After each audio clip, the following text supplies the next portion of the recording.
morning, Heart River Otters. This is Mrs. Fridley with Miss Sanford for your Mindfulness Monday. So we're going to talk about working independently in school.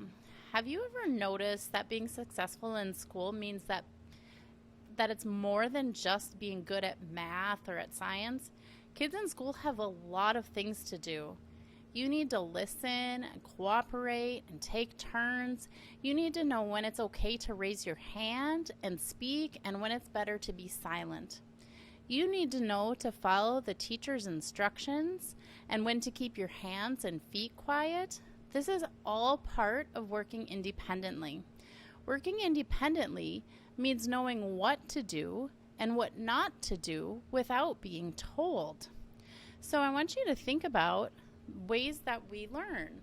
Sometimes it's really important to listen to the teacher and pay attention to the examples. And if you want to take a test successfully, you need to be calm and focused. And so we can think about that as powering up our performance, ways that we can make sure that we're doing things independently.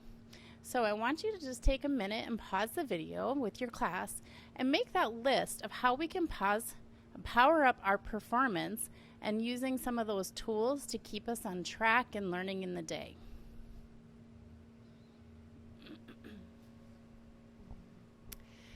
Now that we've kind of thought about some of those pieces of powering up our performance, we want to really think about those times when it's harder to power up our performance. Because there are times in our life where we feel bored, right? I hear kids saying that, like, I feel so bored. And boredom is something that we can choose to live in, or we can choose to have a different thought, right? We can choose to power up our performance and banish that boredom by using some tools to help us to be creative and to help us to be engaged. So as we are learning and as we are doing different activities, if we have that moment where we think, ugh, I'm so bored, right? Let's stop and look for the positive, right? Let's get rid of that negative thought of I'm bored, and let's look for the positive. Thinking, I wonder why this might be something, right? Building that curiosity within ourselves. I wonder where they learned that from. Or, I wonder if I can use this in a different area. Right? So as we're reading a story, maybe we're reading a story about lions, and maybe it's something where we say, ooh, I wonder how fast lions can run. I wonder who can run faster, a lion or a cheetah.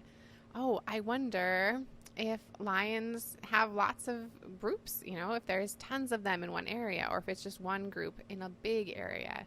We can wonder lots of different things to help us with our boredom. But it's important to understand what our boredom looks like and how we can have that creative, curious approach. So I want you guys to stop and think after this video about a time that you felt bored. That could be at home, it could be at school, but think about that time. What were you doing? What were you listening to? What were you learning?